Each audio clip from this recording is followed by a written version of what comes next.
No, but you don't eat meat, right? No, I'm back to meat a little bit. You are? But yeah. Crow was the first vegan in the world to put on weight. Yeah. Hey, God bless me. Welcome to Rogue Bogues, the basketball series. Another fortnight with myself, Andrew Bogut, and Mike Procopio, and some throw-ins from Trent here. Producer Trent, Pro's favorite producer in the world. What's going on, Pro? Bogues, not a hell of a lot. All-Star weekend, so that means I'm not really watching any basketball, which is good. Get a little bit of a break from it. And watched a little bit last night. We'll get into that, but not much at all. So I'm pretty happy about that. Yeah, you and me both. I think the All-Star game is on right now as we record this, so that tells you where our priorities lie. This is way more important. But yeah, we'll get into that a little bit soon, but it does give us some time to kind of do some house cleaning and not watch too much basketball for a couple of days. But we'll get into the couple of weeks that was with our team of the weeks.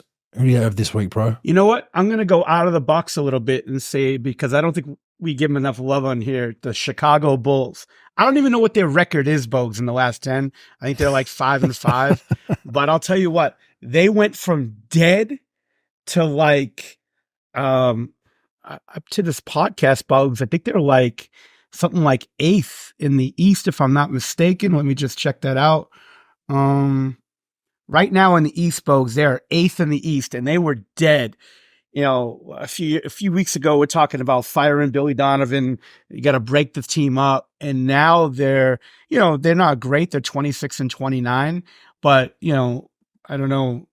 I guess Levine being out is the common denominator there, but they're playing great. Kobe White. Of course, I cut him second weekend for my fantasy team, and he's fucking killing it at 20-5. DeMar DeRozan's playing well. Vooch is playing well. Like Alex Caruso, gritty as hell. So I'm going to give it to them. I know it's not really a popular pick by most people's account, but I'll tell you what, I got to give it to them.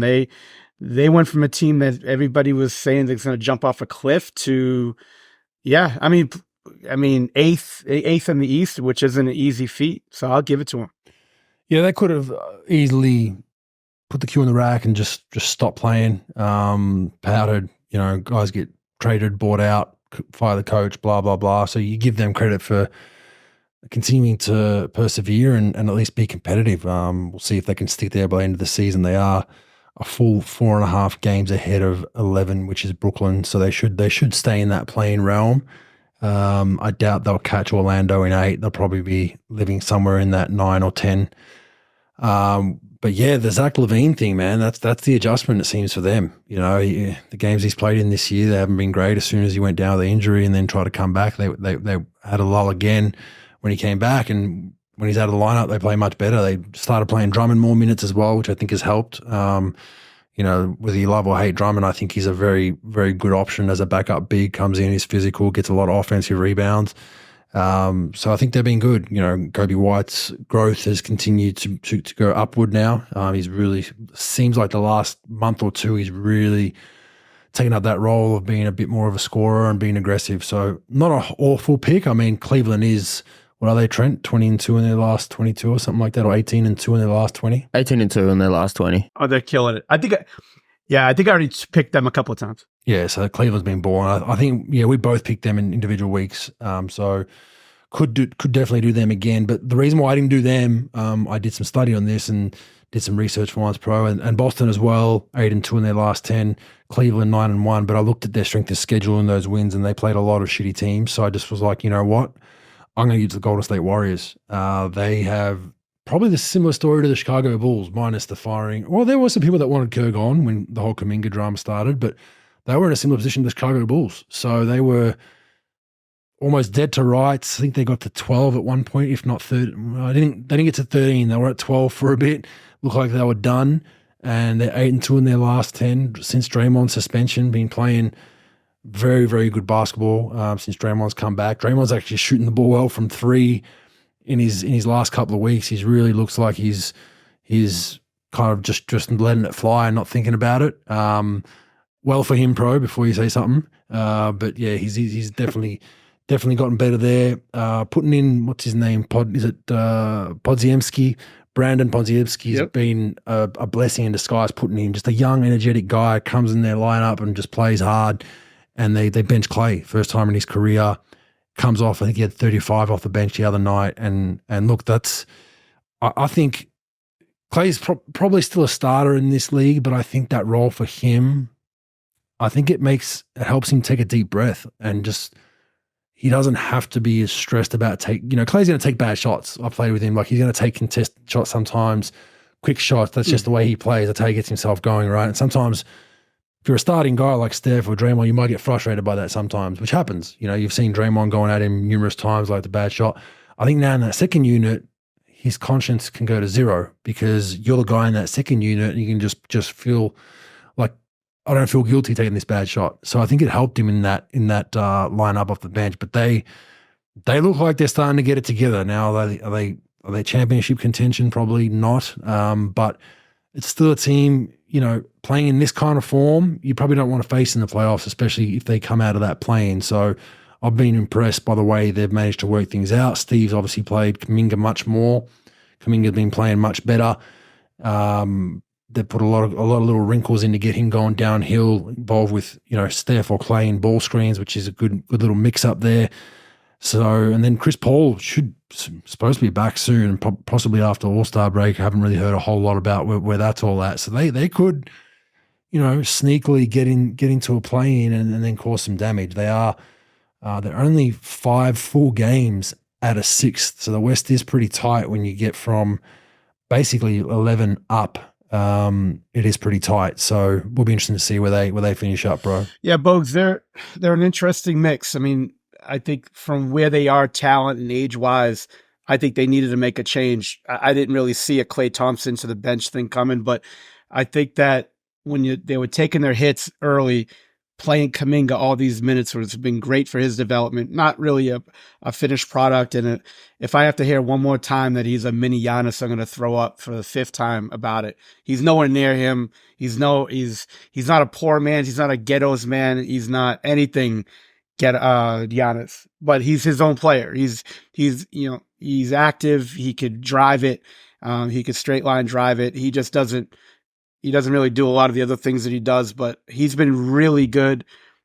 He's made a pretty good jump. And I think, like I've always said in the show, I think NBA minutes in your head coach is what's going to develop you as a player, because you need those NBA minutes. It's not, just workouts. It's not just D League.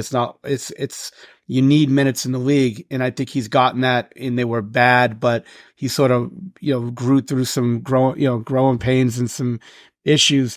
And I think Klay Thompson coming off the bench now with a heavy trigger finger that could actually score and, help them on the second unit. I think that really, obviously it really jump started them. And, Podziemski, if I even pronounced that even close to being right, I've really liked him this year. Tough kid, floaters, running hooks, nothing really phases the kid. He's not a finished product, not a great player by any stretch, but he's very versatile. He gives you some good offense. He gives you someone who's just not afraid of anyone. And I think that this is a different look of a team, and I think that it's going to really help them.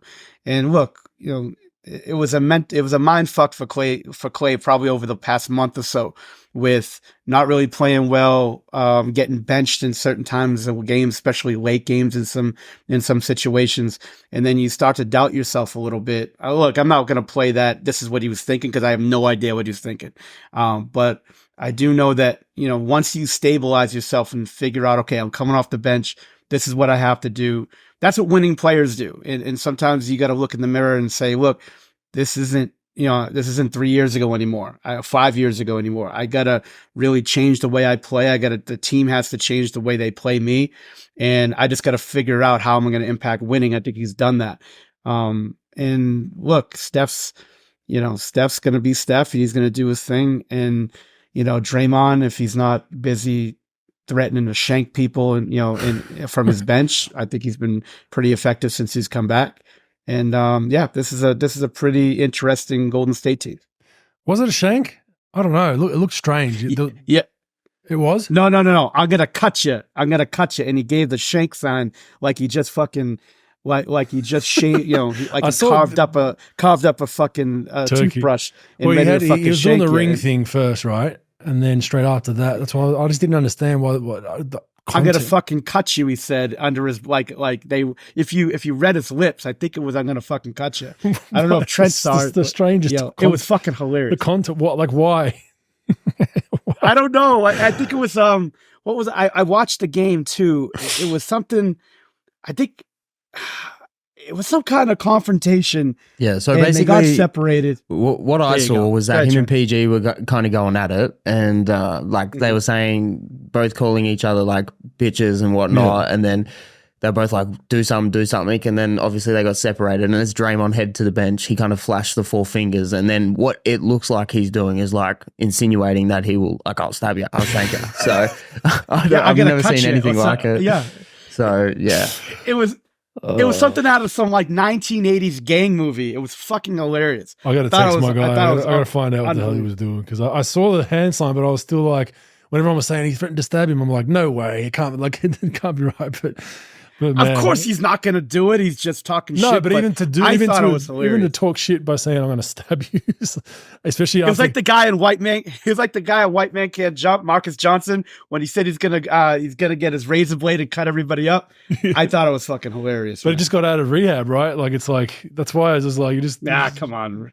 Anyway, Yeah, rehab, shmehab. Come on. anyway, all right. Who I ate a salad yesterday, by the way. Did Go you? ahead. Yeah, you're vegan anyway. No, I didn't. Probably vegan. I didn't. for And neither everyone did out he there. go to fucking You're rehab. vegan, right? If vegans eat nothing but fried foods, yeah, I'm all in on that. No, but you don't eat meat, right? No, I'm back to meat a little bit. You are. But yeah. yeah, Pro was back the to only. meat a little Pro was the bit. first vegan in the world to put on weight. Yeah. Hey, God bless me. Surely we both have the same team for week. I'll let you go. Go ahead. Yeah, same team. Got to be the Milwaukee Bucks, right? Like, Mm-hmm. it's fucking horrible, man. I do want to talk about them after you're done. Okay. I do. Okay. I do want to talk about them a little bit, but go ahead. You give me your I've synopsis. caught a few of their games. I caught the game at Utah where they had complete control of that game and then capitulated in the fourth quarter. They were up double digits at one point, looked okay. But some of their losses, man, you look at that, they lost to Memphis right before the All-Star break where Doc's being quoted as saying guys were already in Cancun. Probably not the best comment. Cabo, sorry. Not the best comment to make in game, 9 or 10 with your new club. But anyway, they beat Denver and Charlotte, lost to Minnesota at home, lost to Phoenix. Okay, either way, the Utah one, they should have won. Lost at Portland. So they've had some bad losses. And it just looks, I don't know, it looks like they're straying from each other. They don't look together, that team. They don't look close. They don't look like the Milwaukee. But even under Griffin, they had the issues with the coach, but they still look like they were playing for each other. Right now, it looks like they're all searching for, what's my role? What am I doing? But outside of Giannis and Dame, it's clunky. And Dame's, shooting horrific since pretty much since the new year, I think it is. He's in the 30s, I believe. And he doesn't look like the old Dame. I mean, I've spoken about it at length. When you're the number one guy like you are in Portland, and you're 0 for 12 or 3 for 15, it's still going to come back to you because you're the number one guy. Now you're on a squad where you're the number 2, sometimes number 3 if Middleton's got it going. It can dry up for you and you might not see it. So he's struggling with that. I know he's got some off-court issues, which we're not going to get into, but there's a lot of off-court issues going on with Dame away from the floor. I think that's probably affected him in a new city. So they don't look great. The Doc Rivers thing, he's getting a lot of shit as well for the, was it the right hiring? And just, I still scratch my head at, God bless his agent, bro. Like, God bless his agent. To get a 3-year, $30 million, unbelievable. And I also just read the Milwaukee Bucks are paying 3 coaches at the moment this season. They're paying about $30 million in coaches' salaries for this season, between Griffin, Mike, Bud, and Doc. But yeah, it just doesn't look good. It doesn't pass the smell test to me. They just look clunky. They don't look together. Hopefully this All-Star break gives them a little bit of space from each other and they figure out what they want to do, because they should still be potentially a conference finalist, if not getting a good run and could potentially make a finals. But the way they look right now, they could be first round, if not second round exit. Bogues, uh, for the past couple, you've been hearing it all season about their ups and downs and things like that. You get the whole coach deal. Look, Doc had leverage. There was nobody else that you could have got at the time. I think the first thing we talked about this last show about the team. Number one, the team just shut off Griffin. So the Griffin thing, you like him as a coach, you don't like him as a coach. As an owner, you got to take control of your team in the sense that, all right, do I just keep on doing this even though our guys are shutting this guy off, or do I make a change? And then since they decided to make a change, Doc, I mean, there's really no one else you could have hired at that point. You're not going to take an assistant on someone else's bench. There wasn't really any other head coaches floating around that's, you're going to hire George Karl. I mean, Doc was probably the best guy there at the time. Now, at the time of the firing, they're 30-13 when they fired Adrian. Out of their 13 wins, 14 came from the bottom 10 of the league, bottom five of the East-West. They didn't play anybody in the top 5 in the West at the time. They were 7-7 against the top 5 of the East, not counting them.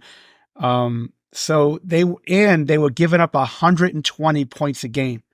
So there's a lot of things that were factored in there. Out of their 30 wins, 4 came from Detroit, 2 came from San Antonio. They weren't playing great, even though their record was good. I'm not saying they were bad or anything, but I'm just saying,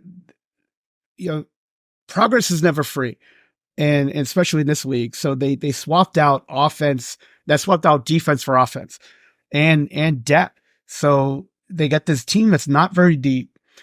They got Dame with the scoring, but they gave up defense, obviously, and it's just with Drew Holiday. And they just don't have enough right now. And I think that, a lot of it was, they changed up the scheme with Brook Lopez. I get it. You're not as good as a rim protecting team as you were, without him, but with them in this new scheme, instead of being in drop, they were being a little bit more aggressive.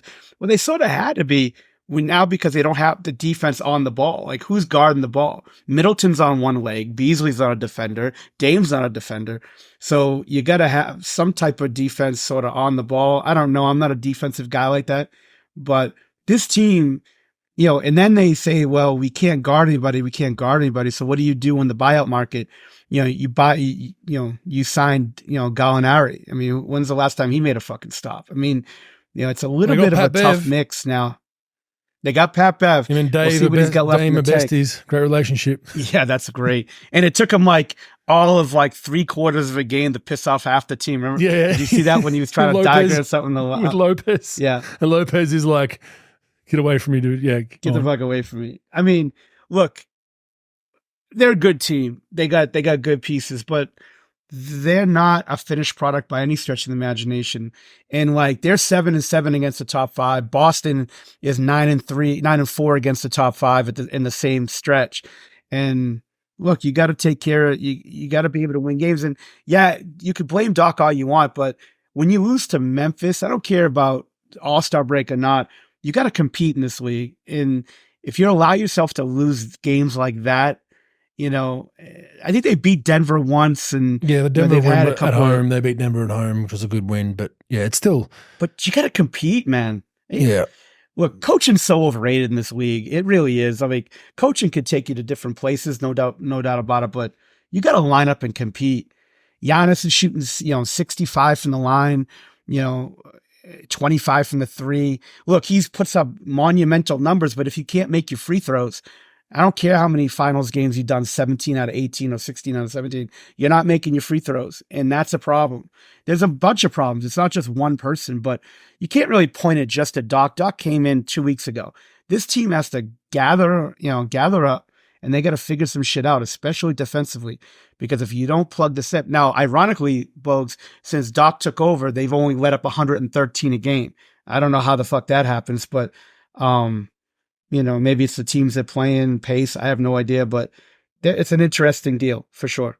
Yeah, and it's something that I that's the reason why I didn't like the trade. I didn't like the trade for Drew for Dame just because you're bringing offense for defense. But the kicker to that was Middleton's on one leg. Your other primary minute player on the perimeter is coming off knee surgery. So now you got two bad defenders on the perimeter. Yeah, you have good rim protection in Lopez and Giannis, but and Beasley's not great. Like you said, if Middleton was completely healthy with no injuries, okay, maybe it works. I hated it for that very reason. You got two bad, and they're going to find those two guys in all their actions, teams that are playing against them. So here's a useful stat for you early, pro, that Trent just pulled up just to double down on my Dame Lillard shooting bad in 2024. Giannis is shooting better from three than Dame in 2024. Time to fire your shooting coach, man. So Giannis is Sue him for malpractice. Giannis is at 30.2 in 2024, and Dame is 29.6. That's 20 games since the start of the new year. So you're not going to win a lot of games when you're one of your mainstay volume shooters from three, who has a lot of the ball, you're shooting 29.6% from three. So they definitely have to fix that. All right, All-Star game, just quickly, Trae Young and Scotty Barnes were named late as All-Star replacements. That's going on right now. We're not going to get too much into it. I didn't watch a dunk contest for the most part. Seen some highlights. Was a shit show. G League guys won it again in Mac McClung. Basically, that says it all for the dunk contest. 3-point shootout, shit show. Guys towing the line. Dame Lillard basically shouting that out in the interview by saying, I don't know why they have the referees there because you can just break all the rules. But he ends up winning that one. The skills challenge is the one that's pissed off Trent, bro. He's not happy about it. But I don't know if you saw any of that, but I saw some highlights, and it was like there's guys. I heard about it. Like they literally weren't taking it seriously. Edwards shot at left hand. Trent, is that correct? Yeah. Mm-hmm. So Edwards did the whole thing left-handed, the entire skills contest. I don't know if there was a great photo online of the passing challenge. Yeah. The hole for the passing challenge is doubled by like 3 times since 2013. And Scotty Barnes was like dribbling the ball off his leg and shooting overhead threes and doing all sorts. So backwards overhead threes. It was atrocious. Yeah, so it was a shit show, bro. And then you've got the shooting challenge as well. I saw a highlight of that. Scotty Barnes was shooting his spot. They got that little spot at the charge circle to get like a quick 1 point in your shooting challenge. He missed 5 straight of those from 3 feet. So it was nice. It was ugly and something I don't watch. I know it's generally people will say it's not for the purest basketball fan, but far out, man. It's hard to watch any of that shit. The 3-point contest, okay, fair enough. We also had the Steph versus Litanescu. Yeah, but that was good to watch just to see, and she can shoot the piss out of it. So I would have liked to have seen her in the actual contest with the rest of them just to see how that goes. But yeah, bro, just not something that I'm too fond of. I think they have to reset the whole thing. I think they've got to figure some things out. I do like the Steph and Sabrina deal. I say with the Rising Skills Challenge, you put like 4 WNBA players on each team, and you play the game with 2 WNBA players on the floor at all times on both teams. I'm serious, and let that happen, because like you got to do something different. Like horse, we talked about. Like I think you do horse. I think you do one-on-one. Horse will be great, pro. Like seeing Luka shoot over his head from half court, the half court shot off the bounce that he made, called it. Steph shooting from the bleachers, that shit would be really cool to watch. I would watch that. Like that'd be cool to see. Yeah, horse, one-on-one, Rising Skills Challenge with, I'm telling you, have 2 WNBA players on the court, because it'll be some comedy, and it will be, look, I mean, for everybody saying that the women's game isn't promoted enough, what's better than playing on All-Star Saturday? And then you just let them play, and then do that, do something different. Have, you've got all these, I don't know, maybe you have like these young kids that are playing in the NBA academies, let them play against, I don't know, some other, like a WNBA team or the Rising Skills or something, because it seems like right now that everybody, the only thing that's getting the best ratings besides the Steph and Sabrina thing was the fucking celebrity game. Like they cared about nonsense. So why not just yuck it up, change it up, double down on Fuck nonsense. that dunk contest. Yeah, double down on nonsense. I'm telling you, WNBA versus Rising Stars Challenge. I think that have that mixed teams. Why not? And then you got Kenny Smith said something, I don't know if it was dumb, not dumb, whatever, but I don't know if you caught this one, but he was saying that and it's not, look, I think it was an honest question. Look, he's not the brightest bulb in the fucking tree, but he was like, Sabrina should shoot. He wasn't saying shooting a 7-foot rim or anything like that. He said she should shoot from the women's line. And then he got a bunch of shit like that online, oh, he's tone deaf, blah, blah, blah, blah, blah, blah.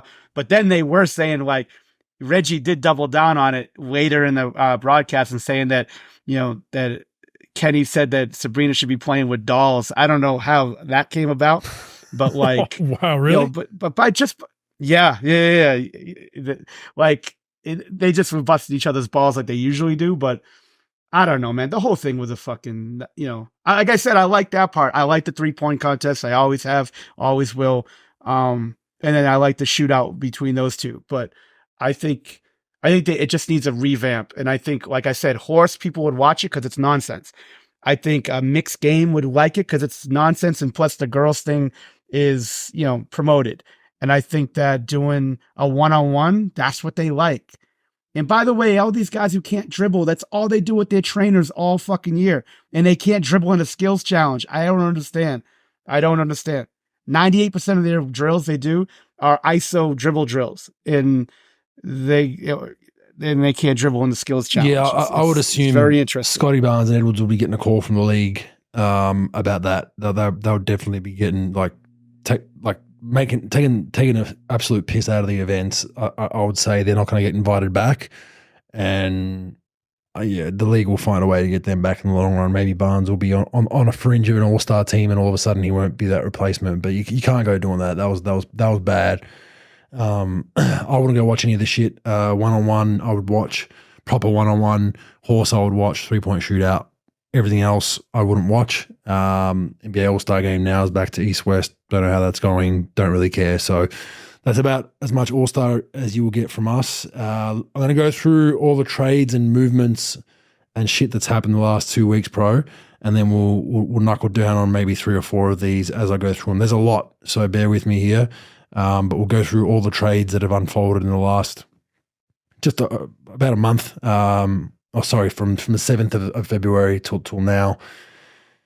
Pistons traded Fontecchio to the Jazz. Kevin Knox, 24 second-round pick draft rights to Gabriel Procida have gone to Utah. Celtics receive Xavier Tillman. Grizzlies receive 2027 second-round pick via Atlanta. 2030 second-round pick via Dallas. Timberwolves, they receive Monte Morris. Pistons, Shaka Milton, Trey Brown Jr., second round pick. 76ers receive Buddy Hield. Pacers get Marcus Morris, Korkmaz, 3 second round picks. I think a decent trade for both teams there. And Buddy Hield's been pretty useful for Philly so far. Raptors receive Kelly Olynyk back to his Canadian roots. Agbaji and Jazz receive Kira Lewis, Otto Porter, 24 first round pick. Thunder receive Gordon Hayward, and Hornets receive Trey Mann, Davis Bertans. Pistons receive Quinton Grimes and Evan Fournier. Malachi Finn, Ryan, how do we say that, Trent? RC Diacono. That's Italian, pro. You should fucking know that. How do we say it? RC Diacono. Fun fact, he's the only NBA player to play 20 games and not put up any points in 20 straight games. Yeah. Sounded like my senior year in high school, Bogues. Yeah, not a good stat. Second round pick, Knicks receive Alec Burks and Bojan Bogdanovic. Good move for the Knicks to bring some more scoring off the bench. Philadelphia trades Daniel House and 24 second round pick to the Pistons via the Knicks. Nets receive Dennis Schroeder. Hold on, Bogues. On this, Dennis Smith did not get traded in this. That was misreported. Everything else but Dennis Smith on this trade, on the Nets trade coming up. Oh, really? He wasn't in the deal, was he? He busted Woj's balls because Woj reported mistake, it. Was it? And I thought it. Yeah, I think that he just put it out there, and then I have no idea. He put some emoji out there with like his eyes or something like that, answering the tweet. I thought it was pretty funny. But go ahead. Just everything but Dennis Smith on that is accurate. Yeah, Woj put out the wrong tweet. Wow. The world is fucking falling down. All right. Schroeder, Thaddeus Young go to the Nets. Raptors receive Spencer Dinwiddie, who then was subsequently waived and was sitting with Rob Pelinka the next day and then shockingly signed with the Lakers. Mavs receive PJ Washington, 2 second-round picks, and Hornets receive Grant Williams, Seth Curry, 27 first-round picks. And that's a good move for Dallas there. They didn't get much out of Grant Williams. Suns receive Royce O'Neal, David Roddy. Grizzlies receive pick swap, and Nets receive 3 second-round picks in that deal. Royce O'Neal's a good pickup there for Phoenix. Bucks receive Pat Bev. 76ers receive Campaign, a 27 second-round pick. Pacers receive Doug McDermott, and Spurs receive Marcus Morris to be waived and a second-round pick. That's all the trades there, Pro. Anything, ones that stand out for me, I think Dallas, PJ Washington's going to help them a little bit off the bench. I like Royce O'Neal for the Suns, just another defender, a gritty, grimy guy that doesn't need the ball. Pat Bev will be comedy in Milwaukee, so that'll be fun to watch.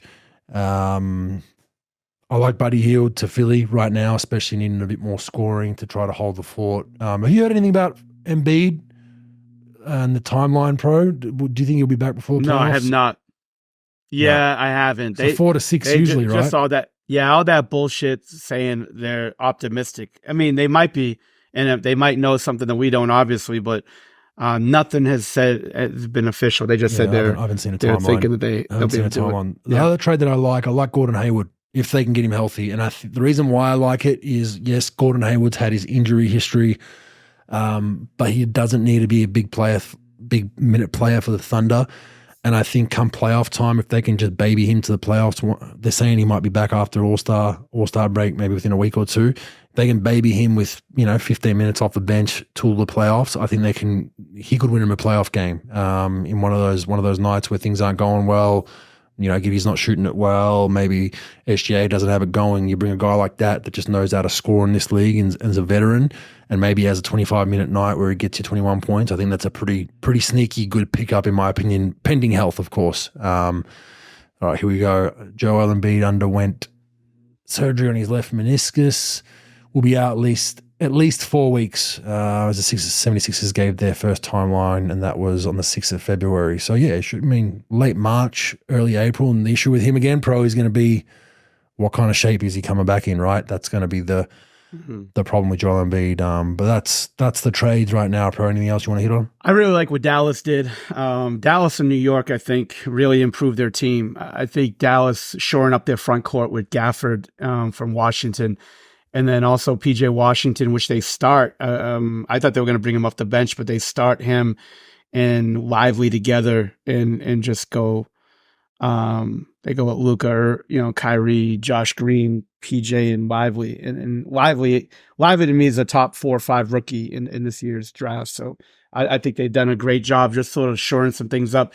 That team wasn't trending in the right direction with Grant Williams. And look, maybe it's just not a good fit for Grant. Grant wasn't a good fit for them, however you want to say it. But I think they really helped themselves. I think that New York really helped themselves with Bogdanovich and just shoring up that second unit. I think, look, if you could shore up the second unit and nothing really changes up front with your starters, I think it's great.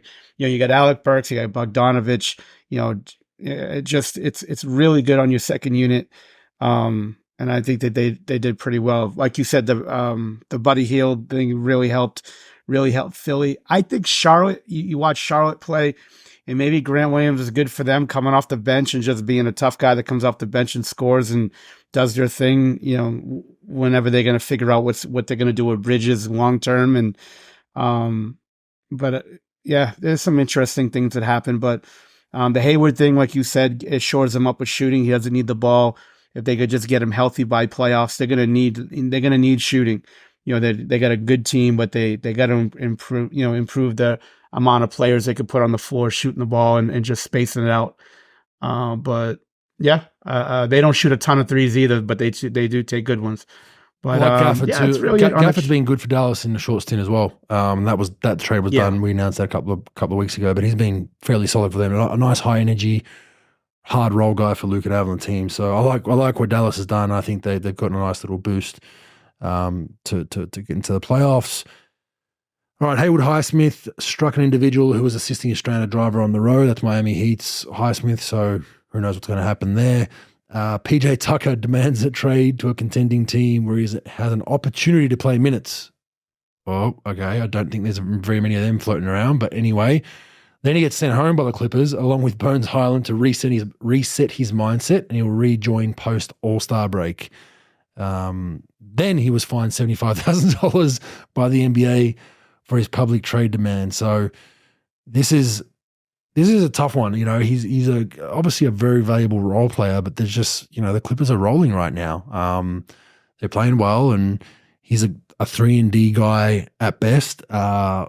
Didn't shoot the ball that well last season and didn't get a whole lot of minutes, and notoriously had a few of those lines of, 20 minutes and 0 points and all that kind of stuff. But he is a valuable guy at certain times. And, maybe if you face KD in a playoff series, I think that's where he will be the most valuable, right? But you hate to see a guy towards the end of his career going down this route. Sometimes you just got to realize that, we all get there, like pros talking about Klay Thompson and whatnot. And then causing these kind of problems, I think, just isn't good for anyone. It just shows that now, at the end of this season, I think it's highly unlikely he ends up on a roster, because if you're a young team and you want to bring in a veteran that does things the right way, well, he's just proven he's not that.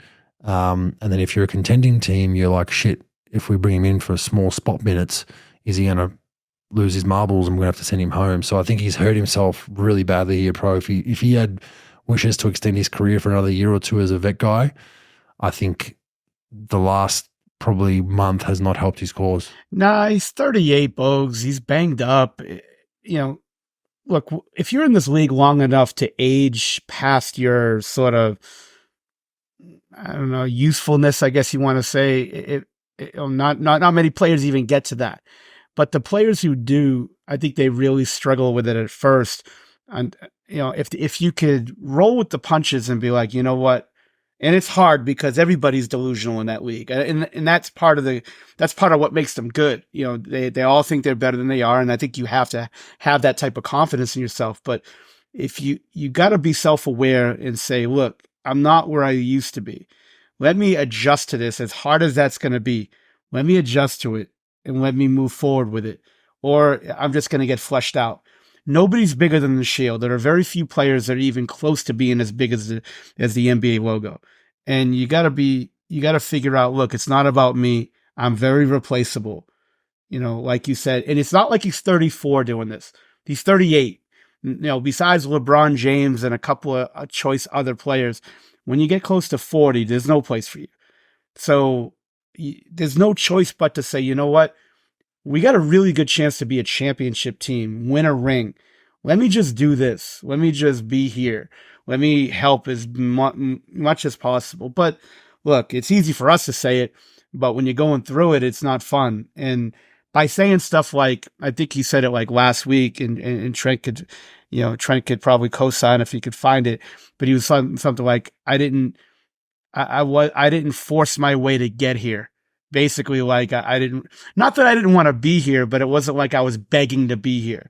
I think he was part of that Harden trade that, and that 3-way trade that was made with Philly.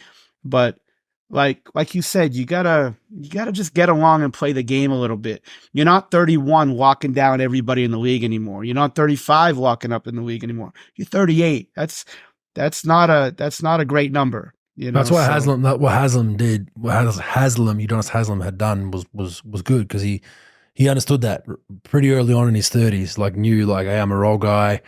Let's not cause any problems. Let's just be a good teammate in the locker room, and ended up being a guy that they valued just from that point of view. So if PJ had aspirations of playing on, that would be the only way he would. Like, it's if he's in that delusional mindset of like, I'm not playing, I need to get my numbers up because I'm a free agent. Well, it's like pro said, you're 38, man. Like, no one's waiting to see what numbers you put up. But your value is locker room. Can we throw you in a playoff series in a 7 games? It was the Corey Brewer of the Mavs, right? Like, when the Mavs won that championship series, that was a game 5 or 4. There was a game, I think it was the conference finals, was it, or the finals? I can't remember what game it was. Conference finals, I think.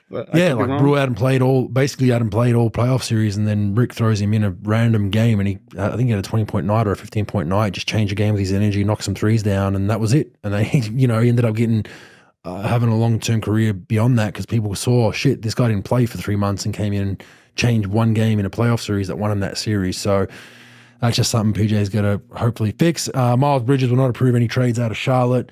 And also the charges, I believe, were dropped that he had pending as well, which is interesting. Yeah. Three of them, yeah. I don't So know what that means. we'll see. Yeah, neither do I. But he won't approve any trades out of Charlotte. I guess he sees that they're building something special there, like Kuz does in Washington. Oh, fuck no, he didn't. Do you know why he did it? Because they signed him to a qualifying offer. And if they traded him, he's got no bird rights anymore.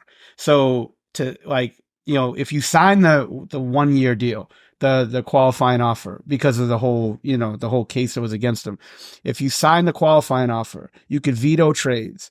And then if you stay with that team, you get bird rights. If they trade you during that 1 year deal, you lose your bird rights. So he loses a lot of chances to make money if he really hits it out of the park. Because now Charlotte, if they wanted to, could sign and trade him, or they could sign him, and they could sign him for really good money. So, and plus you want to stay in the team. I'm not saying this, but to be a super max kind of guy, not that he is, you got to stay on one team. You can't be moving teams, and you can't be signed and trade for it. So it's pretty smart. At first I was like, first of all, wait a minute. You need to be on the same team for like 10 years to get. Yeah, exactly. That's what I thought. So I looked that up. And it was, if you sign the qualifying offer, you have veto rights, which is really smart. So kudos to his agent. Yeah, Smart and Bridges haven't gone together too much in the past, so it's good to have those two words in the same sentence. Detroit waived Joe Harris, a really good shooter. Just hasn't found his way. That's pretty interesting. 1 of 3 Kobe Bryant statues revealed. 2 first-round picks, or top 10 is it? So number 7 pick Killian Hayes waived by Detroit. This was after he said he wanted to trade to find himself somewhere else if he doesn't get minutes here. And then after the deadline, they just said, "All right, bro, see you later." And then number 11 pick in 21, James Bouknight, waived by the Hornets. So 2 guys that you don't often see teams quit on first-round picks within 2 to 3 years, pro, and especially top 15 generally. They're going to at least let you stay to the life of your rookie deal, which is usually 3 to 5 years. To see them it's a pretty pointed assertion to their attitude and the way they went about things. Yeah, Bogues, I think with this league, if you pay attention to it, it's a copycat league. And once you start seeing it once, and now you see it twice, you're going to see this a lot. I think that this is going to be something that teams are going to do more and more because you're non-guaranteed. It's a 2-year guarantee with 3 years of team options. That they exercise year before they exercise the 1 year. And I think it's a wake up call to a lot of these draft picks that if you're not getting this stuff done, teams are going to move on. They're going to cut you. And I really do believe that you have about 18 months as a normal draft pick, not a Wemby or anything like that. Those guys are a different breed. I'm talking about guys that are drafted 17, 22, 12, 9, especially in weak drafts, that if you don't really figure it out early, you're going to get moved. And especially with all these 2-ways, look, how many 2-ways are we seeing now getting signed to real deals because they've gotten the job done? And, a lot of first round picks are just sort of sitting on the fact that they were drafted a certain number. And you get these 2-way guys. There's no difference between a 2-way draft pick and the guy who's drafted 22 or 19 or 16. There really isn't. I mean, if you get your opportunity and you kick the shit out of it, I mean, but historically, historically, the issue was that these GMs would kind of be in some trouble if they fucked those first round picks up, right? So the issue you had in the past was if I draft a guy at 8, I need him to be good because my owner's going to be like, so then they would usually get the benefit of the doubt for at least 4 to 5 years. Where we're seeing that now is it's changed. It's like, okay, 2 years in, fuck it, cut our losses, move on. Owners aren't putting as much pressure on GMs. I think that's what's probably changed from the 2000s, early 2000s to maybe mid 2000s teens to now. I think that's what's really changed. Teams are just happy to say, fuck it, we'll move on. Yeah, I think the timelines have moved up now. And I think, again, with all these 2-way contracts and guys sort of going in and out, I mean, you looked at it with G.G. Jackson, second round pick, signed his 4-year deal. He's looking like a guy who probably can be a starter, maybe a little even better, could be a fourth or third option. He was a second round draft pick. You got a lot of these type of deals now that these draft picks, I think, because they're just low money, and you get off the money, you get off the player, especially if players are demanding time, and they, both those guys were underachieving, very much so. And it just goes to show, when you, as a rookie, you got to hit it in June of right after the draft. You got to hit it and figure things out. Summer league, August, training camp, preseason. You got to really, you figure things out quickly, and to move this along, because I think teams will move on from here. Now, top 5, top 6 picks, probably not, but even top 7. But like year 9, anywhere from 9 to 9 to 60, I think that there's no guarantee anymore. And I think, especially with these tax thresholds, where guys are getting off. Look at the Spencer Dinwiddie deal, where they got off him because they didn't want to pay a $1.5 million bonus. Like, every million counts now, so they're not really afraid to get off contracts. Totally agree, and especially when you're the number 7 pick and you start making demands when you're not doing much, you're gonna get moved on quickly. Yeah, as Pro said, Dinwiddie bought out by the Raptors to avoid that $1.5 million contract bonus for games played, so they moved him on. Signed with the Lakers after clearing waivers. Oladipo waived by Memphis. OG Anunoby surgery to remove loose bone fragments in his right elbow, out for 3 weeks. I dealt with that as a pain in the ass of an injury, because every time you go to shoot or extend that elbow, you can feel those little fragments moving on your nerves and your little joint there. So I saved mine at the end of the season stupidly, but good to see him getting that all cleaned up, because he's going to be very, very important for their playoff run. Gallinari waived by Detroit, signs in Milwaukee, as Pro said. Don't know why. Not going to really help them too much. Gigi Jackson signs a 4-year with Memphis, 3 years guaranteed. Bismack Biyombo signs with the Thunder for the rest of the season. 76ers signed Lowry after he was bought out by Charlotte. Jimmy Butler's been on a leave of absence after the death of a family member. And I must say, I tweeted this a couple of weeks ago, maybe a week ago. The Miami Heat just continue to play really well when they're shorthanded. It's so weird. When they're shorthanded, they beat good teams. When they're fully healthy, there's some shit.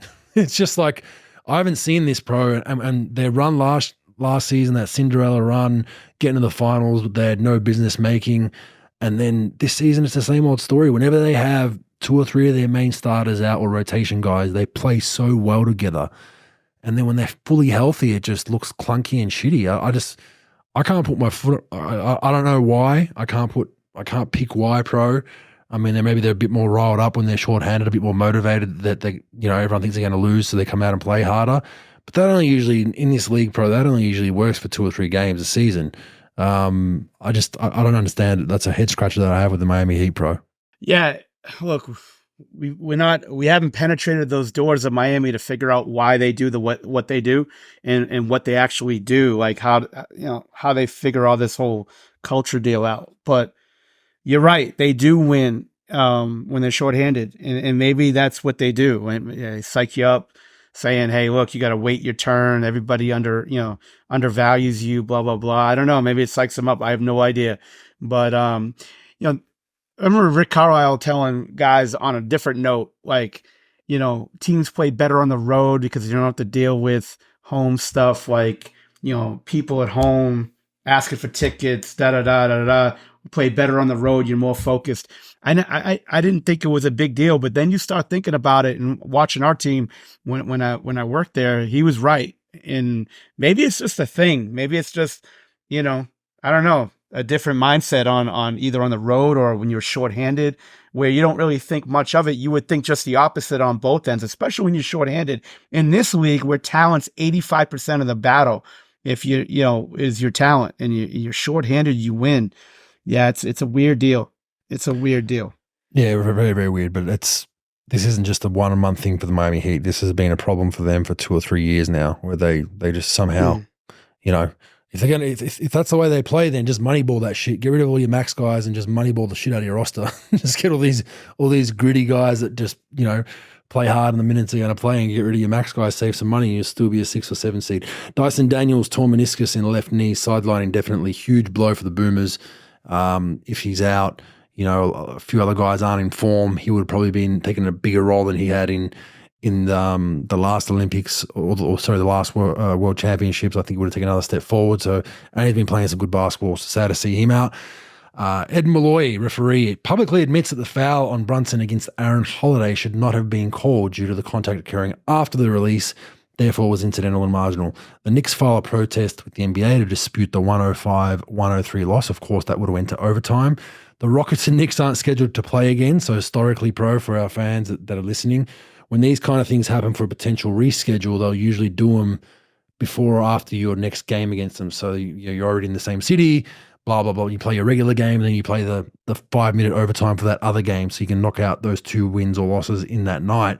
Problem is they don't play again. Are you going to fly them in to play them to have that game rescheduled for a 5-minute overtime period? I'm not sure. The league still has not put out a statement regarding it, I don't believe. And there's only been 6 protests in league history that have been upheld. If there's ever one that needs to be upheld, it is this one. But logistically, how do you do it, bro? I don't know, Bogues. Like you said, this doesn't really happen a lot. And, I don't know how you would do it. I would just chalk it up to a fuck up and just move on. But hey, look, they think that obviously every win's important for playoff seeding. I don't know how you do it, to be honest. I mean, what do you do? You fly them in on their off day? Flip a coin. Yeah. Flip a coin. Let's say play 2K. It's an over. Yeah. You play 2K. Yeah. Give me actually a good cross marketing promotion for NBA 2K. Give me your best 2K player on Houston. They play. Maybe it's Jock Landale. Maybe we can get Jock on the 2K control. I doubt it is, but maybe, never know. And we'll get him to play something. Maybe Brunson on the Knicks. But I think to fly them in for 5 minutes, it's probably not going to happen. I doubt the league will want to do that. The league hates rescheduling. They hate, I remember when we had to fly through some storms. We flew out of Memphis after a game one night. There was a tornado in the city during our game. They locked down the whole city. We still played our game in front of like 1,000 reporters. And we drive out of the tunnel and there's bins and shit flying in the air. And we still had to fly out and wait for the tornado to pass to get to our next city because the league absolutely despises any rescheduling. So I highly doubt they do it. Hassan Whiteside has retired, pro. So hopefully he's happy with his 2K rating when he retires because that was a big motivation for why he played. That's from his own mouth, not from mine. Kyle Kuzma opts to stay in DC to build. He likes what they're building there. He likes the future of the Washington Wizards, bro. Thinks there's a nice little segue there towards a championship. He was quoted as saying he had a meeting with the GM and they had a trade for him, but he declined to be traded and said he wanted to stay there long term. Let me give you some advice. Your record is, what are they? 10 and whatever. Whatever their record is, shit. They're not taking your comments into consideration if they had a good trade on the table. That's the way the business goes. You're not a team that's in the playoff hunt. You're not a team that probably is okay. You're not the Golden State Warriors from a couple of years ago that you're like, look, we can still bounce back next season with this current roster with a few tweaks. You guys are in some shit and not going to be good for a couple of years at least. So those comments, pro, were just absolutely comical in my opinion. 9-45. I don't believe a word of it. And I just don't look. I think Kuzma's a good player. I wouldn't, I don't think he's a great player by any stretch. I think he's a solid player, but much better than like Jordan. I'd rather him on my team than Jordan Poole. No offense to Jordan Poole, just a talent thing. And I think this whole social media deal of like every word you say, like you think that you're going to be cemented in stone. Like everybody's got to be, at a 10 when it comes to like these quotes, making you feel like you're this like high integrity person. That never happened, in my opinion. I think that if he was going to get traded, they were going to move him. That team is the Titanic right now. And if they can get any assets, my feeling is they went to Dallas, they probably asked for maybe multiple firsts or something like that. Dallas is like, nah, not, let's move on. And that was it. But of course you have to make yourself the war hero, right? You have to, you have to be, I'm here for Washington, blah, blah, blah. Makes you, gives you a little credibility, right? With the fans. Oh, this guy's all in, da, da, da. It's all bullshit. But I don't believe that in a heartbeat. If you're going to say it, I think next time say it a couple of weeks before the deadline, just so we've got some balls on the line. Yeah. Because then it'd be a good quote. Don't say it after the deadline closes. Isaiah Stewart arrested by Phoenix police for assaulting Drew Eubanks in the arena tunnel. He was issued a citation and released. The investigation remains active. Was that pregame? That was before the game. It was, yeah. So it was something lingering from their previous game, I'd assume. Is that the story? No one knows. They said it was like in the garage, like either parking garage or the tunnel going in. They just, again, there's not a lot of information that's been released about it. But guy packed up and swung at the guy. Now, he didn't do any damage. I guess Eubanks has shook it off like nothing, but yeah, very interesting. Yeah, I'd assume. I don't know if they've Trent, played. anything? Have they played? Have they played already this season, Trent? I'll check. Let's have a look if they played. I would assume something happened in their previous matchup. Maybe Eubanks probably had some words. Isaiah said, "I'll see you after." Didn't manage to catch him after the game. Guys fly out quickly, all that kind of stuff. That'd be my only excuse. And then maybe he's seen him and said, "Oh, here I am." 4 weeks later, still angry. Bob. Yeah, so they played each other on the 6th of November, and then they played each other like 3 days ago on the 15th. So potentially, but like Pro said, there's not a lot of info on why. It's kind of strange. Like, I doubt they're talking shit in the tunnel for no reason. So I would educated guess. I think something happened November 3rd, and Isaiah Stewart's just had pent up rage for 3 months and just remembered it, and then walked right up to him and punched him. That's my guess. But who the fuck knows, as Pro says. Caitlin Clark becomes women's NCAA all-time leading scorer, 3,528 points and counting. So congratulations to her, and an absolute bucket. I hope we see her in the league soon. Get her involved in some All-Star weekends, Pro. I think that'll help too. She also has a good chance to break Pete Maravich's all-time NCAA record just ever. She's got about 15 games left, and she had like 49 in that game. She broke the record, which was like a career high for her. Yep. So there's actually a good chance. I think she's a couple hundred points off the all-time. Is there a games played difference though? 3 years. He played 3 years and no 3-point line. Yeah. Oh, yeah. Yeah. That guy was fucking ridiculous. Bogues, Trent, look it up because somebody asked me about this a couple of weeks ago. He took like 28 shots a game. It's ridiculous. And I think even more than that. I think it was like 28 shots a game he took in college. The guy was ridiculous. I mean, he's so underrated as a player. I mean, the guy was ridiculous. Dad, of course, the two guys that hold the record, Bogues, the guy who broke his record and him were both coached by their dad in college, and they both shot about 30 fucking times a game. That's the formula. You're going to be half decent. Yeah, that's the formula. Have your dad coach.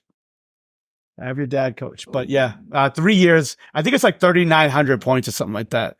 And it says here nuts. Field goal attempts were like first year was 39.3, second year was 37.5, and then the third year was 37.7. And he shot about 37 shots a game, Bogues. No 3-point line too. No 3-point line. That's amazing. Jesus. And yeah, he shot about 44% from the field and averaged about 44 points a game over his college career. Was he LSU? He's unbelievable. LSU, right? Yeah, LSU. He has a movie too, right? I think I watched that as a kid. It's called Pistol. It's a great in Bogues. If your kids are into basketball, we'll have them watch it. Like his dad had him like do all these dribbling drills and stuff. It was called Pistol, right? The movie's called Pistol, I think, isn't it? Bogues, remember when we were shooting and Carlisle came over and did that like wrist pass? He was the one who did the wrist pass. That was Maravich. Remember that? I blocked out a lot of Carlisle's my tenure with Carlisle, but I do remember that. Yeah.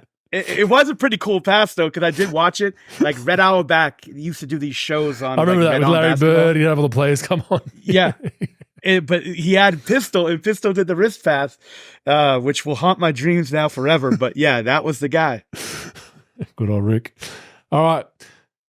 Aussies of the week. Dante Exum has not played since January 26th. Still out. He should be back post All-Star break. Dyson Daniels, as I said, left knee meniscus tear out indefinitely, but he had a pretty good couple of weeks.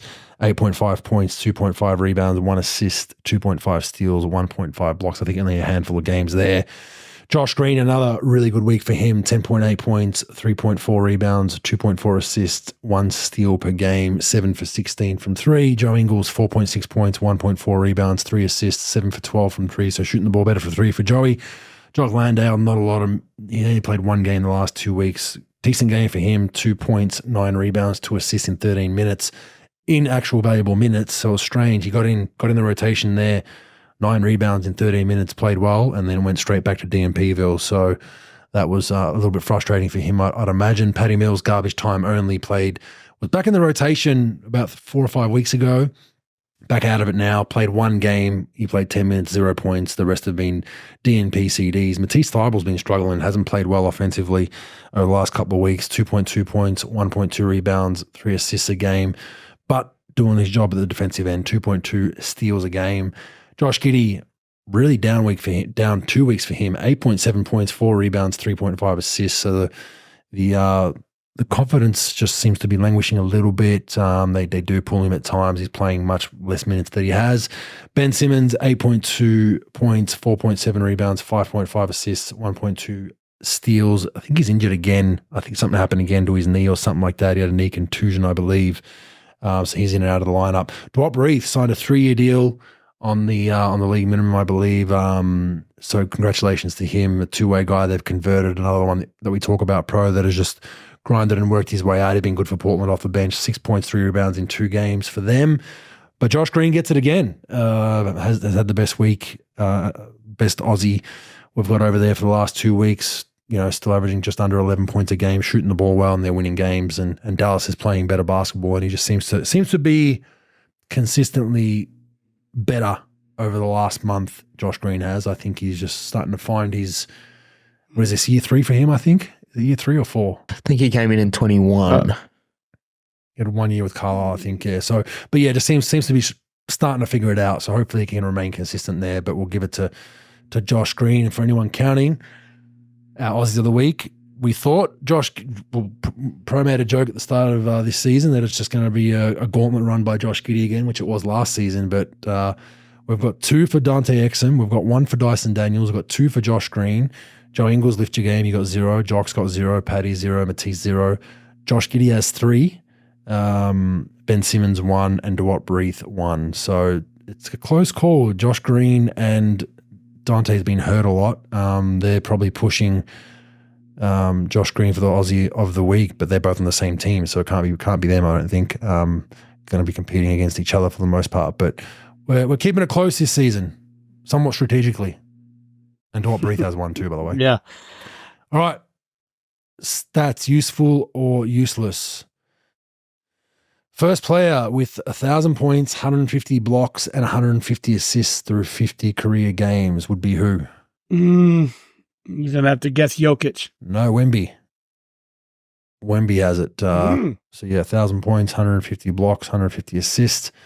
Playing really well. Oh, I'm sorry. On the sheet, you had 10,000 points. No, but I said 1,000. Don't worry about the sheet. Was that Maravich? James Harden. But yes, it was Wemby Pro. Yeah. Useful, useless. Oh, nice. Useful. Fuck. He's breaking every other rookie record. Might as well be another one. But yeah, I think it's pretty useful. I think he had a 10 block shot game the other night. Like I had him picked. I remember I picked him as a flyer for defensive player of the year. Like I didn't think I just thought really like a flyer, just based on like he just accidentally blocks shots. He's so long, accidentally gets steals. He's going to be, top 2, top 3 in block shots for the next 10, 15 years. And I don't see the other one. Chet's probably the only one that will be battling him for that trophy. All right, Luka Doncic, Pro, is scoring or assisting on 57.8 points per game this season to date. It's the most in NBA history. Useful or useless? It's got to be useful. It's got to be useful. I mean, the guy does it all. I think he's the best player in the league. He's ridiculous. But I don't know, these stats things, some fucking moron will come out of the blue and say, well, his usage is too high. He does this too much. Everybody likes to fucking argue these days. I think it's pretty useful. I mean, it's 58 points a game on scoring and assisting. It's the most in history. Yeah, why not? I think it's pretty useful. What do you think? I think it's useful to show how dominant he is, but it gives me concerns about them as a team. When you have one guy doing so much for you, an injury in a playoff series, a bad shooting night, that'll lose you a game generally, right? So that's my only concern. I think it's a good individual stat. From a team performance perspective, I don't love it. I love a bit more of the ball moving around, but he is so dominant and he's very, very impressive with what he's doing. He's one of the most talented maestro type players we've got in our league. Beautiful to watch, fun to watch, but as a team perspective, if I'm a Mavs fan, it's a little bit concerning, just a tad bit. All right, now the Chicago Bulls have not traded for a player since August of 2021, Pro. Useful or useless? I think it's pretty useless, but it is a pretty interesting stat. But I mean, useless, but I don't know. Maybe it's useful because they're not good. I have no idea. I would say useless, but what do you think? I think it's useful in a way just to show that they're stuck in no man's land, right? Like we've spoken about this. Yeah. They're since that DeRozan trade, they haven't really done much with their roster, and they need to do something with it. It's like, what is the plan with that roster? What are you doing? I have to check their picks and that. I'm not too in the know with their picks, but just they're maybe if they played super well this season, at best they're a 7. Like it's like that. So maybe some movement need to be made, but I'll say it's useful just to show that they haven't really been active, and they probably should be. All right, here's an interesting one we've got on Instagram that I found. NBA debates. I like these ones, so I'm going to go through these. Let's see if you can guess these quickly. We're going to go highest point per game increase player on each team. So which players increased their PPGs the most on each team? So basically, if they had 10 last season and 20 this season, that would be a 10-point increase. Houston, who you got? I'm gonna go with Green, the guy Green. What's it? Young kid Green. Yeah, no, it's Sengun. Yeah. He's gone from 14.8 to 21.6, so 6.8 increase for him. Who do we have next? Dallas. This one you'll never get. Dallas Mavericks. I don't know. Give me 2 seconds. Let me just go through their roster on my head. I'm going to go with Derrick Jones Jr. Cheat? You must have cheated. No. I saw some guy tweet out something with like his top 10 games this year. He's had some ridiculous scoring games, like 29, 27. I think he's only averaging like 11 or something like that. 10. So he's doubled it. He's gone from 5.0 to 10.1, so a 5.1 increase. But it's a tough one to guess. That's well done. That's a good one. Okay, who do we have? Memphis. Oh shit, they're fuck. I mean, this is a tricky one. GG Jackson. No, he's a rookie. I have no idea. Jaren Jackson Jr. 18.6 to 22.1. Yeah, but that'll probably change now because you got a lot of random young guys playing. So once they hit their minimum of 15, 20 games, I assume that changes. New Orleans Pelicans. Oof. Trey Murphy? No, Dyson Daniels. 3.8 to 5.4. A 1.6 increase. Oof. So not a lot. Not a lot there. The Spurs. I'm going to go with... Oh, geez. It's 0.5. Devin. Who? 0.5 point increase for 2 guys that are tied. Devin, what's his name? No, it's not Devin. Devin Vassell? No. No. Trey Jones. No, Collins and Sochan, whatever. How do you say his name? Sochan. They've both gone up 0.5 points from 11 to 11.6 and 11.6 to 12.1. Super random. That one. Golden State Warriors. What's his name? Kuminga? Yeah, Kuminga. 5.2 point increase from 9.9 to 15.1. Sacramento Kings. I have no idea. Keegan Murray, 12.2 to 15.6, so a 3.4 increase. Respect. The Lakers. Max Christie. No. Austin Reeves, plus 2.6, 13.0 to 15.6. Phoenix Suns. I'm just going to throw shit. I don't know. Grayson Allen. It is Grayson Allen. Good guess. 10.4 to 13.0, a 2.6 increase in his scoring. And the Clippers. I was going to say Royce O'Neal. The Clippers. I'm going to say, hold on. Just let me look at a roster. Clippers. If you get this one, you're cheating. If you get this one. No, definitely not. I wouldn't say PJ Tucker. I don't know. No, Daniel Theis. I don't know. No, Amir Kofi. I wouldn't have Plus said that. Fuck plus that. 2.2, 3.4 to 5.6. All right, Chicago Bulls. It's a big jump. Chicago Bulls. A big jump. I'm gonna go with Kobe White. Yep, 9.2 increase from last season. So 9.7 to 18.9. Massive increase. Detroit Pistons.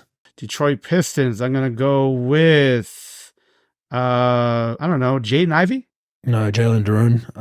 Duren, yeah. 4.9 from 9.1 to 14.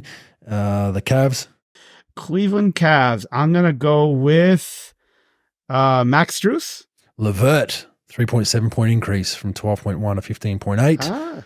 The Indiana Pacers. Tricky one because he wasn't with the Pacers last season, I don't think. Oh, okay. It's not Doug McDermott. They just got him. I'm gonna go with Obi Toppin. Yep. 7.4 to 11.2, 3.8 increase. Obviously, in that system, I think everyone's scoring's gone up. Oh, Fucking yeah. average 150 points. All right, the Milwaukee Bucks. Wow, this is Jesus. a strain. I'm gonna go with one of my favorite fucking guys on the team, but I don't even think he might even be a rookie. I have no idea. AJ Green. No, Giannis, 0.2. That's the biggest increase on their team. Everyone else has gone down. 0.2.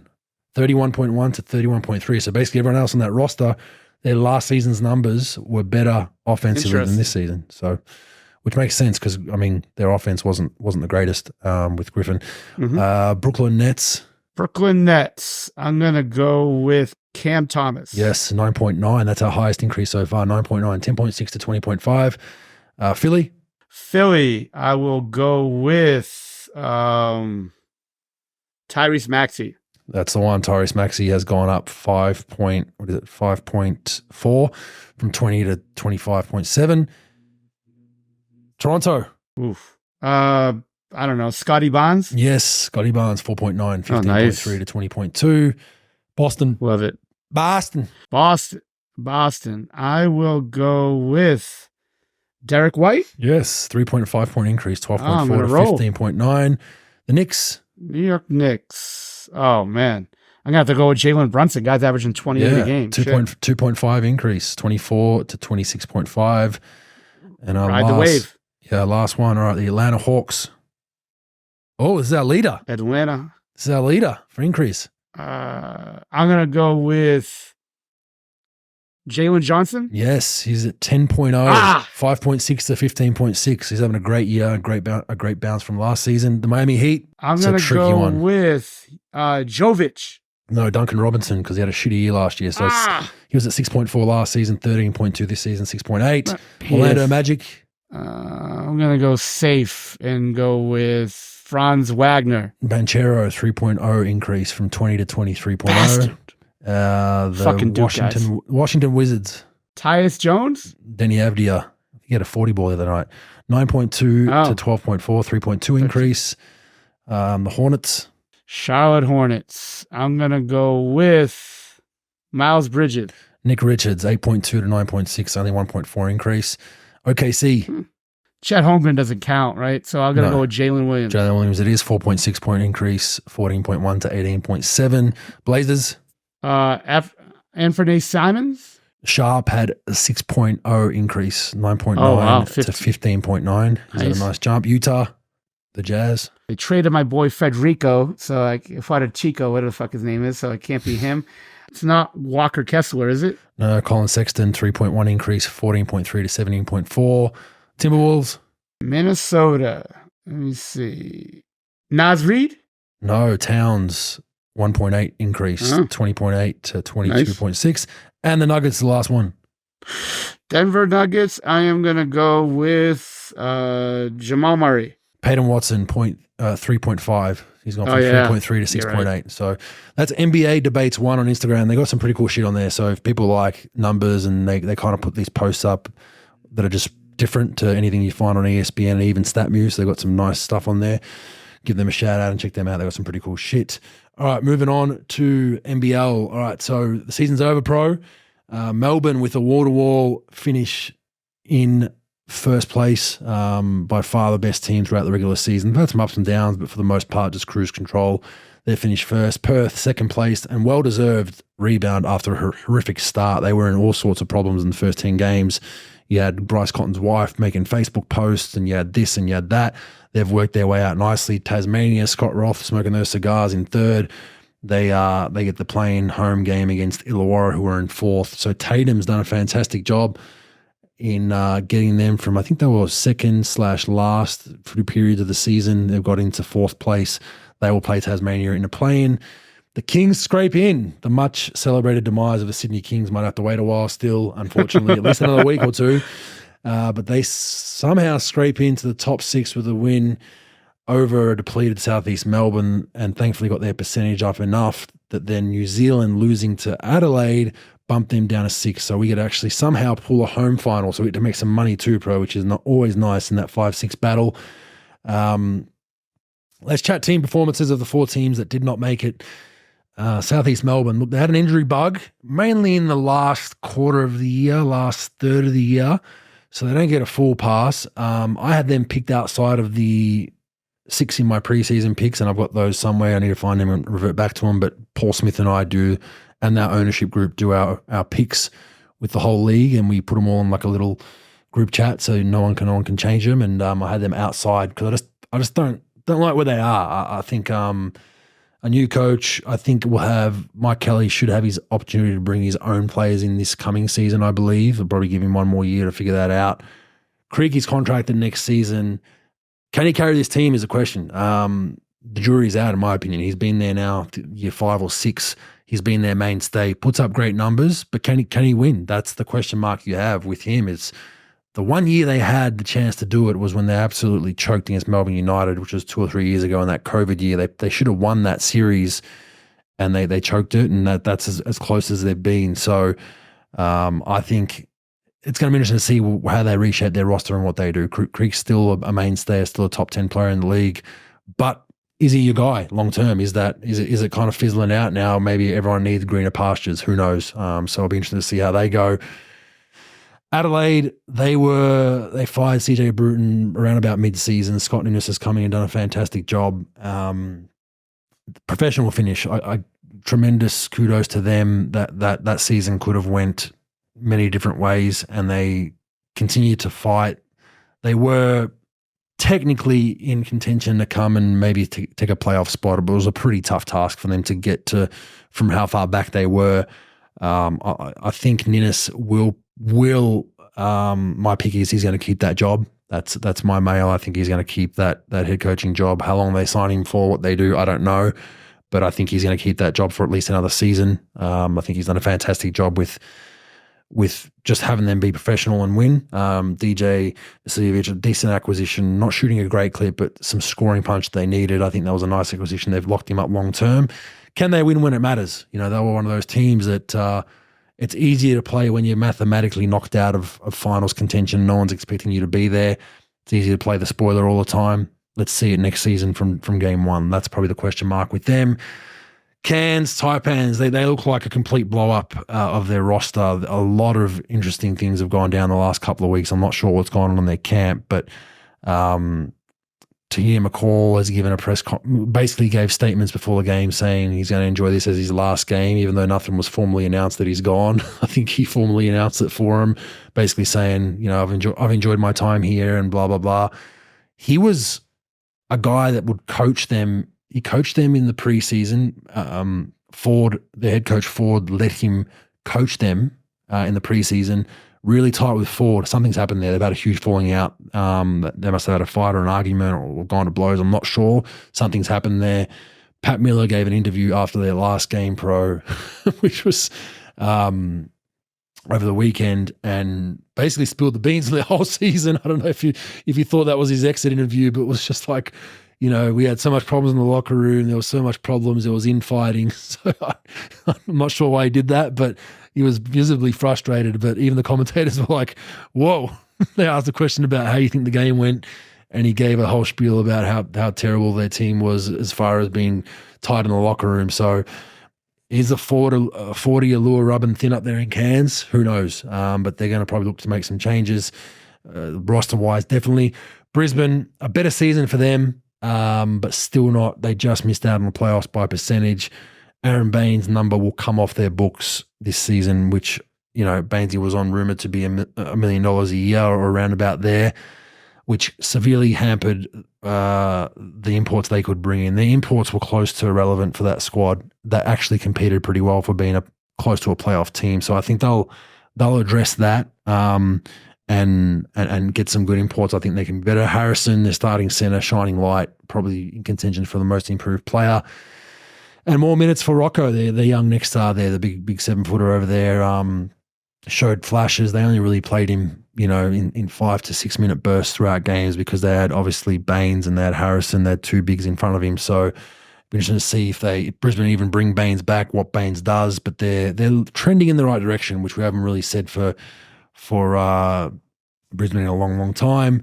All NBL teams for me, I'm going to go with some controversial picks, but my All NBL first team going Chris Goulding, Bryce Cotton, Gary Clark, Lamb, and Jalen Adams. I think Adams' second half of the season were elite. His first half arguably weren't great, but I think he deserves to be an NBL first nod. All NBL second team, I got Mitch Creek. I can't have him in the first. His numbers are elite. I can't have him in the first team. If you finish dead last or outside of the six, you can't be in the first team, in my opinion. PJC from New Zealand, Sobey, Luala Chul I'm putting in there because United deserve two players in the top 10 because they're dominated from start to finish. And I'm going with McVeigh, just based on Tasmania's season. I think they could have had a few other guys, but he was probably their most consistent throughout the year, and they deserve a player in the top 10 just based on their performance finishing third. So some controversial ones in there, but that's fine. MVP Bryce Cotton, just don't worry about the rest of them. That's by far one of his most dominant seasons, bar probably the first 8 or 9 games. He's been on an absolute tear and deserves it. I don't think it's even close. PJC's somehow in the MVP vote. I think that he was arguably their second best player on that team till Lamb doing his Achilles has hurt them, but he's in the mix and Golding's in the final 3 with him. But I think Bryce has won that easily. Defensive Player of the Year, I'm going with Shea Ely. I think he deserves it just based on their performance, finishing first wire to wire. Deserves that nod. Most improved player, I'm going with Jalen Galloway. I think he's had a fantastic season. I think he's gone from a relative unknown to playing NBL 1 to working on his craft in the off season. Harrison's the other one that's in the mix, but they're not in the top 6. So I'm going to give the nod on Galloway just on team performance, and I think his room for growth. He's a genuine NBA chance in the future, and I think he's going to be a future boomer in the short to near term once that aging roster starts to fizzle out. Coach of the Year, controversial one, Trent tells me, but I'm going to go for it. I'm going to go with John Rillie with the Perth Wildcats. I think Dean Vickerman's roster in Melbourne, he has by far the best roster, the deepest roster. You could somewhat argue they should be first. Some would argue that with Perth, but they had all kinds of issues in the first 10 games of the season. They had all kinds of issues. People were asking for his head. I've loved the way he's navigated these last 20-odd games and just got them focused on winning and got them they were out of the plane at one point, I think, early in the season to now being a formidable second-place team. So I'm going to give it to him. Tatum as well, definitely in the mix for me, but I just think that not coaching the whole season hurts that. When you go coaching votes game to game, he only coached half the season, but he definitely should be in the mix, taking them from second last to a playoff position. I think if Tatum coached the whole season from start to finish and they finish 4th, no brainer, he gets it. But I'm going to go with John Rillie.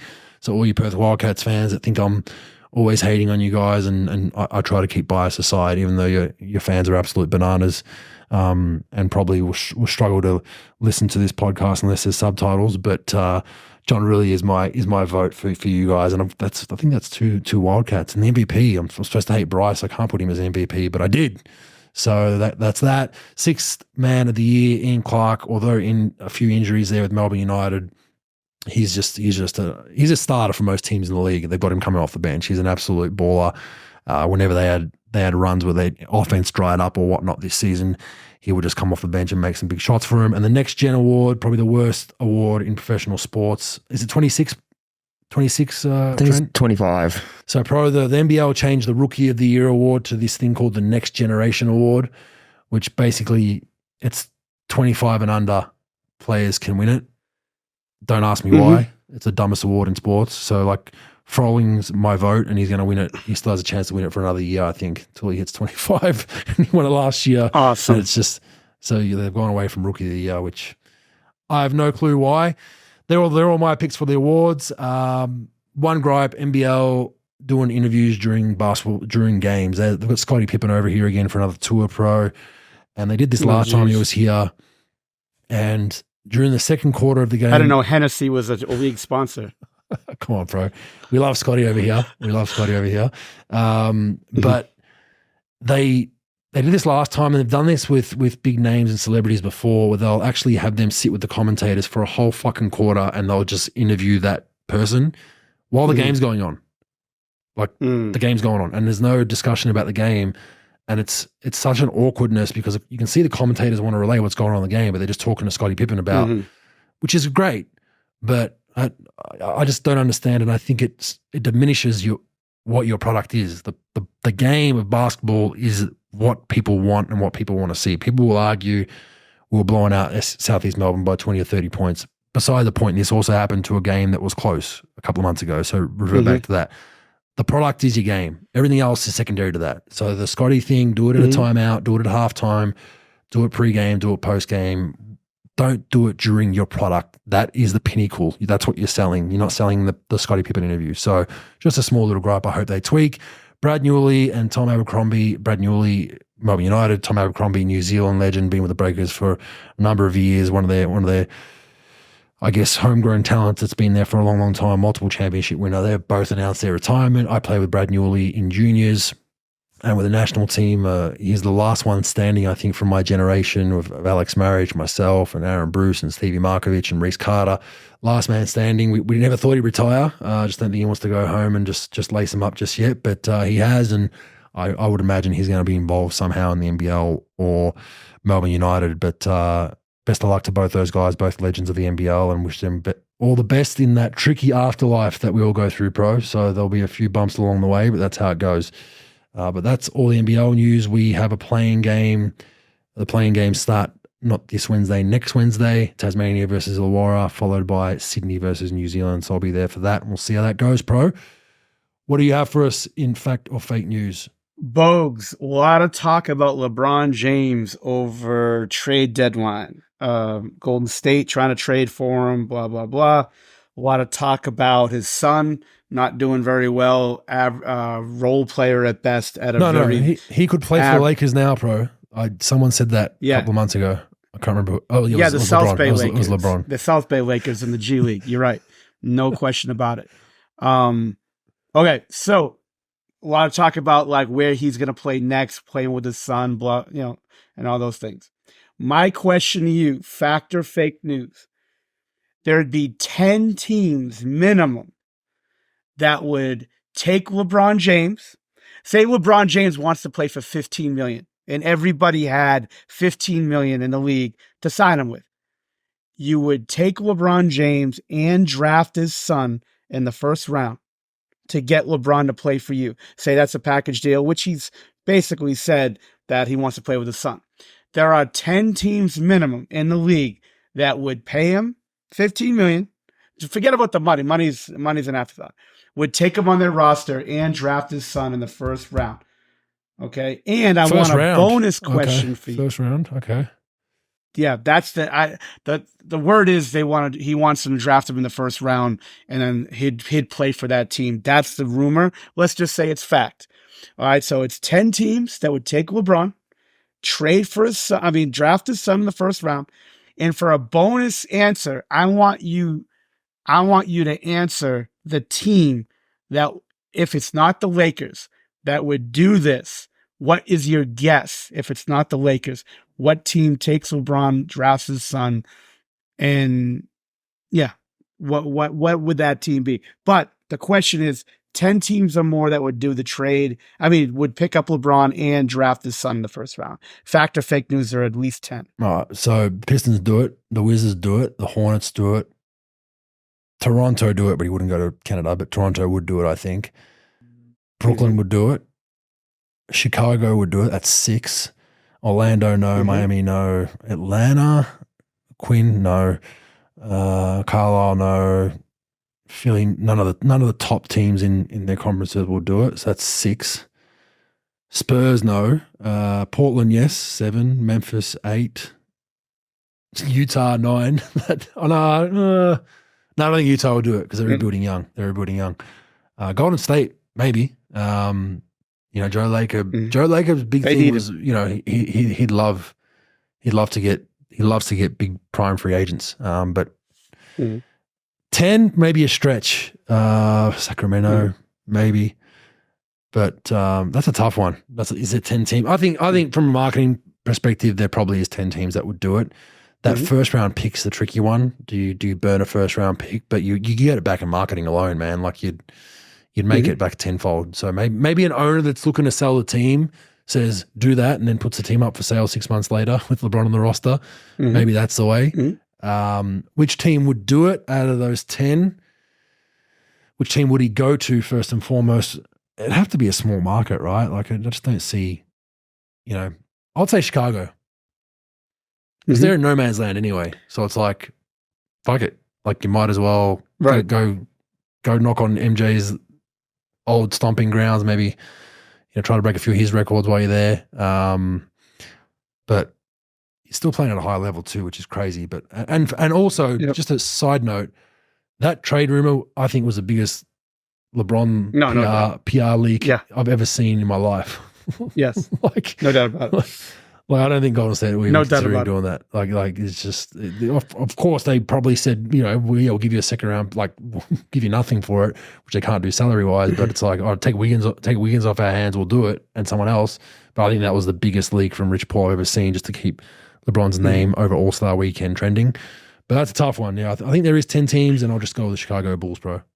I say fake news, barely fake news. Here's the reason: A, your coach isn't coaching your team anymore.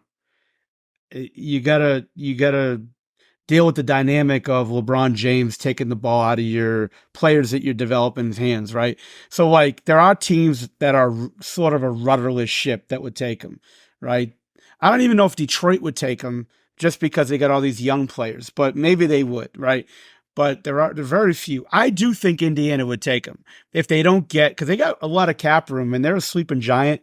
And then I know they're trying to get Paul George in free agency this year because he hasn't signed his extension. But I'm not going to go through the teams, whatever. But I do think it will be close. But I do think a lot of teams would have to be like, because their head coach will lose most of their power, right? And then you get the whole draft. You play his son if he's not ready. That's going to be a tough one. And then you got to deal with, Rich Paul will probably have some say in what you do. Not total say, but a little say, right? So I think that there'll be a lot of teams reluctant to do that. And he's 39, but like he's still bringing it. I think the Dallas Mavericks are going to get LeBron James if it's not the LA Lakers. Really? And I'll tell you why. Wow. Look, you got Luka, Kyrie, all right? You've got those bigs that are really good with Lively and Gafford, right? It's Dallas. He's with, even though Cuban doesn't own the team anymore, but now they got that, they also trying to get that casino going. That's just a sort of side note. But look, like he wants to win. Cuban in a heartbeat would draft the kid. It's not even like you could do the 15th pick to get LeBron there because I think LeBron could help a team. Now the problem is, does LeBron want to take sort of a backseat to those other guys? That's another story. But think about it though, Bogues, right? Smaller market. Right, not a total small market, but a smaller market. He play with Luka, Luka and Kyrie, and you throw LeBron in there. You're competitive. Your bench is okay. Yep. They got to shed off some money, unless he just says fuck it. I don't think LeBron's ego will let him play for the vet minimum or biannual exception. They're right around the apron. I think they're at like 160. If not more on their salary. I could be a little off on that, but they could shed salary. They can get off a contract here and there, but you re-sign PJ Washington for short money, right? You get most of your bench back. You put LeBron in there. Nico Harrison, huge Nike exec that has a very good relationship with LeBron. It sort of makes sense. Why would you want to go to Detroit for more money or go to like a team like that or Toronto or Washington when you go to Dallas? It's first, it'll be a first level deal, and they'll draft your son. Cuban would do that to get LeBron, no question, because they'll get off the deal if it doesn't work and whatever. They could always get off of it. But I say that fake news, because I don't think there are 10 teams, but I do think the Dallas Mavericks, if it's not the LA Lakers, it's going to be the Dallas Mavericks. He goes back to the Lakers, even if the Lakers would do it, because I think the Lakers would draft a kid, but you're not going to win there. You got no, I don't know what they can do salary wise. Maybe they could bring in another player, but right now you've got 2 all-star level players that you're playing with. You've got a good bench. You've got a lot of good things in Dallas. I say the Dallas Mavericks are a dark horse to sign LeBron if he leaves the Lakers this summer. Yeah, an interesting talking point, just to see and maybe where his priorities lie. Are the priorities still, I want to play with my son, but still be competitive enough to win a championship? Then yeah, Dallas makes total sense. But if it's just play with my son at all costs, and not too worried about the wins, that's when I'd lean to Chicago out of the shitty teams. Like I think I agree with your point. Yeah. I think Detroit and all that would look at it, but he wouldn't go to Detroit, Toronto, maybe Brooklyn, because a bigger market, New York City, maybe all that kind of stuff. But I think Chicago and Brooklyn are probably the 2 of the shitty teams that are like big markets, can do a lot of his marketing, branding in those big cities and do a lot of damage with that kind of stuff off the court, maybe. But Dallas is a good one. I mean, I don't know what Jason Kidd and his relationship are like and all that kind of stuff, and would he be okay knowing that Luka is scoring or assisting on 58 points a game? Would he be all right being but imagine is LeBron useful off the ball though? You know what I mean? Like you'd probably have him, he's a stretch 4 later in his career, right? Like that's where he's playing on that team. He'd be a 3-4, create a lot of mismatches, and you can do that defensively. And I think it actually plays better for him not having a guard chase quick guys on the perimeter, right? So interesting, interesting note. Yeah, defensively is where they're going to have their problems, right? Luka, Kyrie, him, PJ Washington's probably their best defender on the perimeter that they have, and PJ's not a great defender either. And Lively's a very good rim protector. Gafford too. They got a couple of good defenders coming off the bench, and then you get some energy guys here and there. You got Green. I just think for the Dallas Mavericks, it puts them at another level as far as like up in the stakes. It allows you to acquire a player. And I think that LeBron wouldn't really care about the money that much. I think if they don't enter the apron, they can give him that $9.5 million mid-level exception. But think about it. It fits. Like it makes the Mavericks better. They don't have to worry about playing the Sun. It's not a big deal there, I don't think. But like, you're not going to acquire a player, because of their money strapped. You're not going to acquire a player as good as LeBron James. Free agency, you just draft the Sun. I could see Cuban making that deal in a second. Yeah, that'll be interesting. We'll see, bro. Maybe you got one right in the future, but it's going to be an absolute shit show in off season though, with discussing all this kind of stuff and all the media takes and all that kind of stuff. So we'll see how it all goes, bro. That's another ep in the books. Appreciate everyone following. If you're in Australia, get out and support your local NBL team if they got a playing game or a finals game. And we'll see everyone in a couple of weeks, bro. All right, Bogues. See you guys later.